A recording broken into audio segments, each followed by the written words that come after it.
लूका 12वां बाब। इतने में जब हजारों आदमियों की भीड़ लग गई, यहाँ तक कि एक दूसरे पर गिरा पड़ता था, तो उसने सबसे पहले अपने शागिर्दों से ये कहना शुरू किया कि उस खमीर से होशियार रहना जो फरीसियों की रियाकारी है, क्योंकि कोई चीज ढकी नहीं जो खोली ना जाएगी, और ना कोई चीज छुपी है जो जानी ना जाएगी।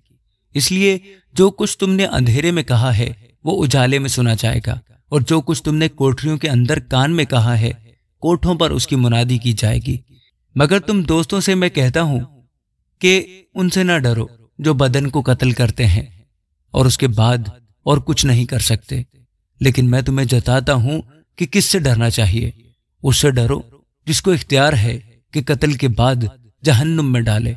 हाँ, मैं तुमसे कहता हूं कि उसी से डरो। क्या 2 पैसे की 5 चिड़ियां नहीं बिकती, तो भी खुदा के हुजूर उनमें से एक भी फरामोश नहीं होती, बल्कि तुम्हारे सर के सब बाल भी गिने हुए हैं। डरो मत, तुम्हारी कदर तो बहुत सी चिड़ियों से ज्यादा है। और मैं तुमसे कहता हूं कि जो कोई आदमियों के सामने मेरा इकरार करे, इब्ने आदम भी खुदा के फरिश्तों के सामने उसका इकरार करेगा। मगर जो आदमियों के सामने मेरा इनकार करे, खुदा के फरिश्तों के सामने उसका इनकार किया जाएगा। और जो कोई इब्ने आदम के खिलाफ कोई बात कहे, उसको मुआफ किया जाएगा, लेकिन जो रूह कुद्दस के हक में कुफर बके, उसको मुआफ ना किया जाएगा। और जब वो तुमको इबादत खानों में और हाकिमों और इख्तियार वालों के पास ले जाएं, तो फिक्र ना करना कि हम किस तरह या क्या जवाब दें या क्या कहें, क्योंकि रूह कुद्दस उसी घड़ी तुम्हें सिखा देगा कि क्या कहना चाहिए। फिर भीड़ में से एक ने उससे कहा, ए उस्ताद, मेरे भाई से कह कि मिरास का मेरा हिस्सा मुझे दे। उसने उससे कहा, मियाँ, किसने मुझे तुम्हारा मुंसिफ या बांटने वाला मुकर्रर किया है? और उसने उनसे कहा, खबरदार, अपने आप को हर तरह के लालच से बचाए रखो, क्योंकि किसी की जिंदगी उसके माल की कसरत पर मौकूफ नहीं। और उसने उनसे एक तमसील कही कि किसी दौलतमंद की जमीन पर बड़ी फसल हुई। बस वो अपने दिल में सोचकर कहने लगा कि मैं क्या करूं, क्योंकि मेरे यहाँ जगह नहीं जहां अपनी पैदावार भर रखूं।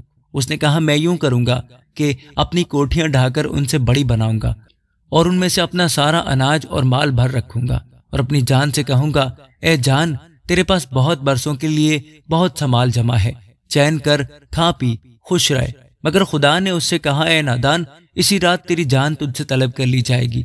बस जो कुछ तूने तैयार किया है वो किसका होगा? ऐसा ही वो शख्स है जो अपने लिए खजाना जमा करता है और खुदा के नजदीक दौलतमंद नहीं। फिर उसने अपने शागिर्दों से कहा, इसलिए मैं तुमसे कहता हूं कि अपनी जान की फिक्र ना करो कि हम क्या खाएंगे, और ना अपने बदन की कि क्या पहनेंगे, क्योंकि जान खुराक से बढ़कर है और बदन पोशाक से। कव्वों पर गौर करो कि ना बोते हैं, ना काटते, ना उनके कत्था होता है, ना कोठी, तो भी खुदा उन्हें खिलाता है। तुम्हारी कदर तो परिंदों से कहीं ज्यादा है। तुम में से ऐसा कौन है जो फिक्र करके अपनी उम्र में एक घड़ी बढ़ा सके? बस जब सबसे छोटी बात भी नहीं कर सकते, तो बाकी चीजों की फिक्र क्यों करते हो? सोसन के दरख्तों पर गौर करो कि किस तरह बढ़ते हैं। वो ना मेहनत करते हैं ना काटते हैं, तो भी मैं तुमसे कहता हूं कि सुलेमान भी बावजूद अपनी सारी शान और शौकत के उनमें से किसी की मानद मुलब्बस न था। बस जब खुदा मैदान की घास को जो आज है और कल तनूर में झोंकी जाएगी ऐसी पोशाक पहनाता है, तो ए कम तकादो, तुमको क्यों ना पहनाएगा? और तुम इसकी तलाश में ना रहो कि क्या खाएंगे, क्या पिएंगे, और ना शक्की बनो, क्योंकि इन सब चीजों की तलाश में दुनिया की कौमें रहती हैं। लेकिन तुम्हारा बाप जानता है कि तुम इन चीजों के मोहताज हो। हाँ, उसकी बादशाही की तलाश में रहो, तो ये चीजें भी तुम्हें मिल जाएंगी। ए छोटे गल्ले, ना डर, क्योंकि तुम्हारे बाप को पसंद आया कि तुम्हें बादशाही दे। अपना माल असबाब बेचकर खैरात कर दो, और अपने लिए ऐसे बटवे बनाओ जो पुराने नहीं होते, यानी आसमान पर ऐसा खजाना जो खाली नहीं होता, जहां चोर नजदीक नहीं जाता और कीड़ा खराब नहीं करता। क्योंकि जहां तुम्हारा खजाना है वहीं तुम्हारा दिल भी लगा रहेगा। तुम्हारी कमरे बंदी रहेंगी और तुम्हारे चिराग जलते रहेंगे, और तुम उन आदमियों की मानद बनो जो अपने मालिक की राह देखते हो कि वो शादी में से कब लौटेगा, ताकि जब वो आकर दरवाजा खटखटाए तो फौरन उसके वास्ते खोल दें। मुबारक है वो नौकर जिसका मालिक आकर उन्हें जागता पाए।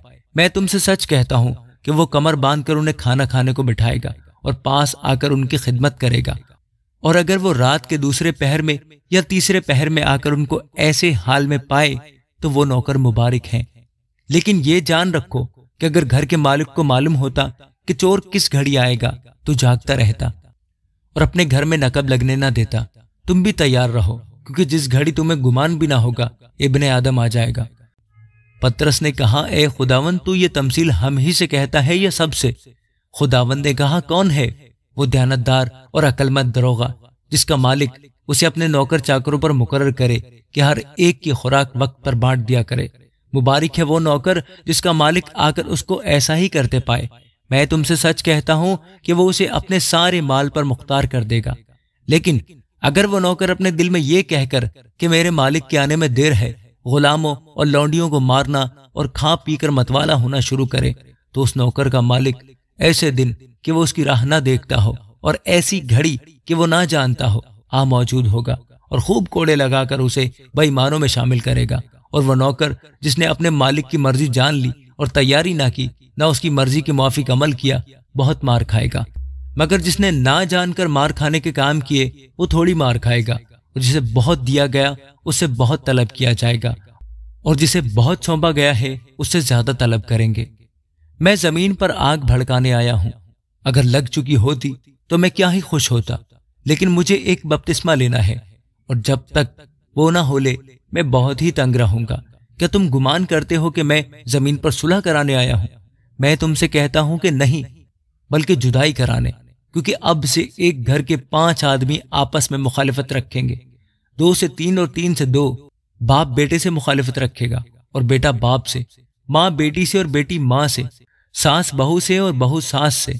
پھر اس نے لوگوں سے بھی کہا کہ جب بادل کو پچھم سے اٹھتے دیکھتے ہو تو فوراً کہتے ہو کہ میںہ برسے گا، اور ایسا ہی ہوتا ہے۔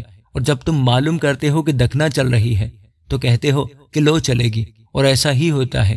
اے ریاکارو، زمین اور آسمان کی صورت میں تو امتیاز کرنا تمہیں آتا ہے، لیکن اس زمانہ کی بابت امتیاز کرنا کیوں نہیں آتا؟ اور تم اپنے آپ ہی کیوں فیصلہ نہیں کر لیتے کہ واجب کیا ہے؟ جب تو اپنے مدعی کے ساتھ حاکم کے پاس جا رہا ہے تو راہ میں کوشش کر کہ اس سے چھوٹ جائے، ایسا نہ ہو کہ وہ تجھ کو منصف کے پاس کھینچ لے جائے اور منصف تجھ کو سپاہی کے حوالہ کرے اور سپاہی تجھے قید میں ڈالے۔ میں تجھ سے کہتا ہوں کہ جب تک تو دمڑی ادا نہ کر دے، وہاں سے ہرگز نہ چھوٹے گا۔ آمین۔